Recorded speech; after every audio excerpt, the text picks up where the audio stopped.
Proximity will either anchor you or it will activate you. Most people speak about money like it's scarce, about success like it's suspicious, and about possibility like it's a fantasy. You cannot claim refunds on the time you've wasted in rooms that you know you've already outgrown. You don't want to be the one who's changed, but evolution requires separation, and a lot of the time you have to lose in order to gain. Identity work is not glamorous. It's not a selfie moment. It's not the moment you delete the group chat that no longer feeds your future. Welcome to Rich and Regulated, where women learn to build wealth in alignment and flow. I'm Jessica Soul. For over a decade, I've helped women create the lives of their dreams, and here I'll share how I build wealth, fast-track results, and reveal money truths that will blow your mind. Let's get wealthy. Have you ever noticed how easy it is to find people to go out drinking with? I mean, you could text 20 friends right now and they would appear in an hour, right? Martinis in hand, ready to escape their lives for the night. But try finding one person who wants to sit down and talk about wealth, talk about building something sovereign, structured, and strategic, right? The kind of life that compounds quietly while the rest of the world is scrolling away. That's when the room goes quiet, because these conversations require something different of people. They require presence. They demand self-awareness. And they ask you to look at the ways you're leaking energy and disguising it as fun. And that is proximity, right? So proximity will either anchor you or it will activate you. And while you might think that the people around you aren't influencing you, trust me when I tell you they are. And so every person you spend time with is calibrating you to a certain level. They are regulating your nervous system. They are shaping your tone, your tolerance, your beliefs about what is normal. And every conversation you sit through is quietly teaching your subconscious what you are or are not willing to accept. So the next time you're out, I want you to actually listen, not surface level, polite nod listening. I mean, really listen to the conversations of the people that you call your friends. Notice the tone, the energy, the language. Pay attention to what's celebrated, what's complained about, and what's completely avoided. Because most people speak about money like it's scarce, about success like it's suspicious, and about possibility like it's a fantasy. They joke about being broke and everyone laughs. But what they're actually doing is they're reinforcing scarcity. And they call their complaining venting, but what they're really doing is rehearsing victimhood. The more you sit in those rooms, the more your nervous system is going to normalize mediocrity.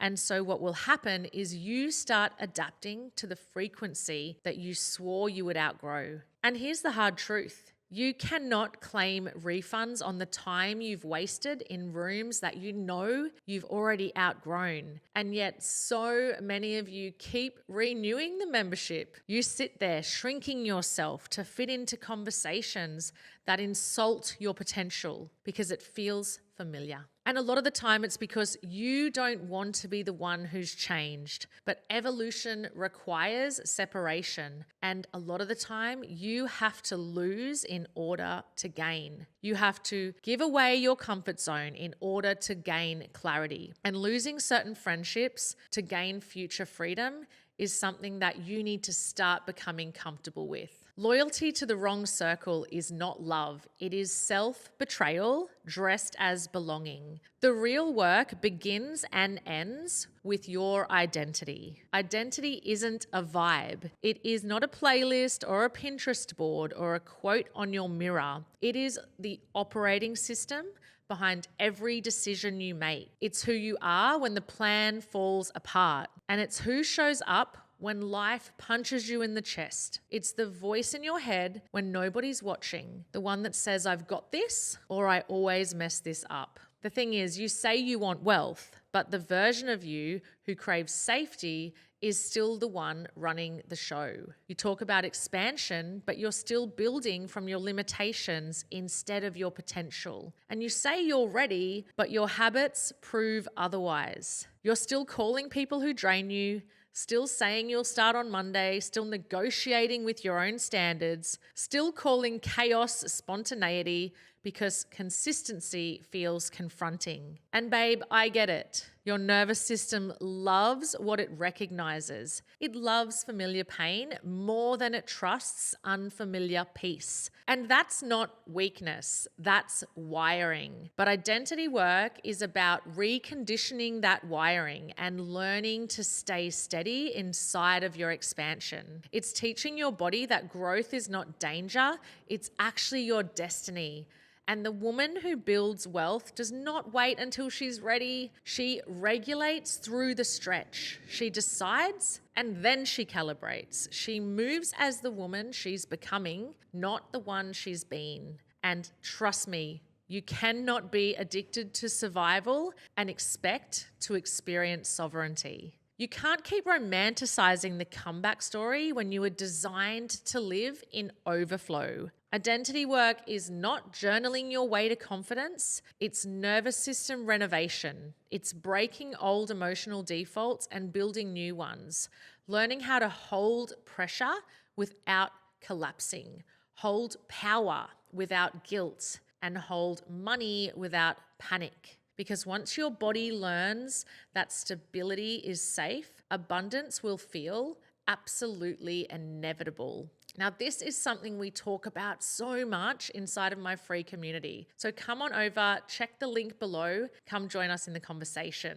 Just quickly, guys, if you're a woman who's earning well but still feels like your money isn't working for you, I can help. My Build Your Wealth portal is the perfect place to begin, and for less than $100 a month, I'll teach you the exact groundwork that has allowed me to create freedom for my family. Just hit the link in the show notes to connect into my community today. Now back to the episode. So the part that people don't want to admit is that staying the same has a price, and it's always far higher than the cost of growth. So every time you choose comfort over change, you are paying in opportunity. And every time you stay silent to keep the peace, you pay in self-respect. Every time you delay, you pay in time.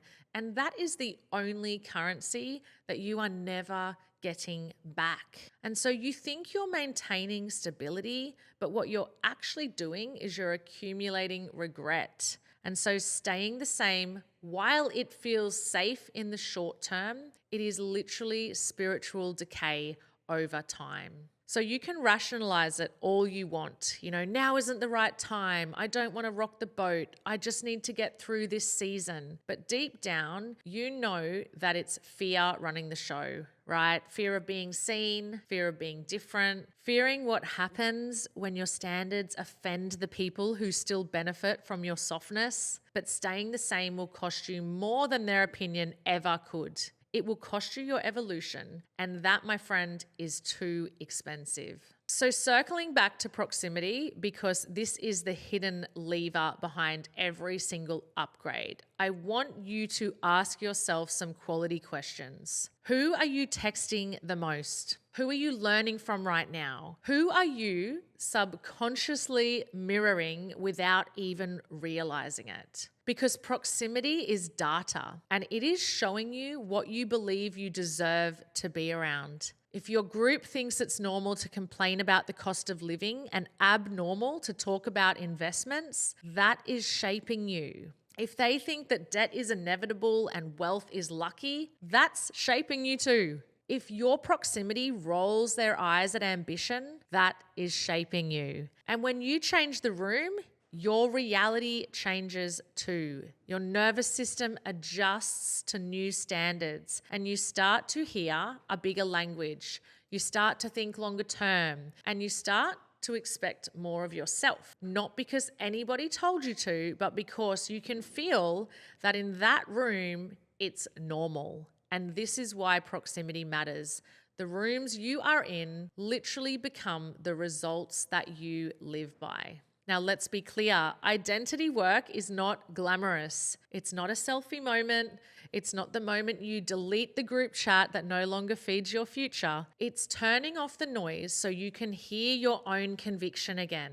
It's sitting in the discomfort of being misunderstood while you're building something worth understanding. And this is where real calibration occurs. It's in the silence, in the solitude. It's in the repetition of doing what you said you would, even when nobody is watching. And what happens is you start replacing validation with velocity. You start letting peace replace approval. And you start understanding that your growth doesn't need witnesses. It needs consistency. And that is the identity that wealth trusts. It's the nervous system that can hold millions without leaking them. Because if you cannot hold the discomfort of growth, you will never hold the magnitude of the reward. My invitation to you, check your proximity and audit your personal identity, because the results that you are craving will never exceed the identity that you are operating from. And your outcomes will never outgrow your level of regulation. So ask yourself, who is in your orbit? Who are you allowing to shape your standards? What are you unconsciously calibrating to every day without even realizing it? Because proximity will dictate your conversation, and conversation dictates calibration. And at the end of the day, calibration dictates creation. And wealth is not built from the outside in. It is built from identity out. And I know you're probably thinking, Jess, it's not that easy to find good quality proximity. And so I have a free community. There's a link in the show notes. Join us anytime. The beautiful thing is that proximity stretches you, regulation steadies you, and identity defines you. The cost of staying the same is always higher than the price of becoming that future version of yourself. And sometimes you actually have to make some losses in order to make massive gain. You've got to lose comfort in order to gain clarity. Give up validation in order to gain vision. Because the woman that you're becoming, she's not built from convenience, babe. She's built from conviction. And when you finally understand that, you're going to stop waiting for permission. You're going to stop playing small and start moving like the woman you promised yourself you would become. If you've gotten value from today's episode, make sure you subscribe and leave a 5-star review. And if you're ready for more support in building regulated wealth strategies, check out the link in the show notes. Have a beautiful day.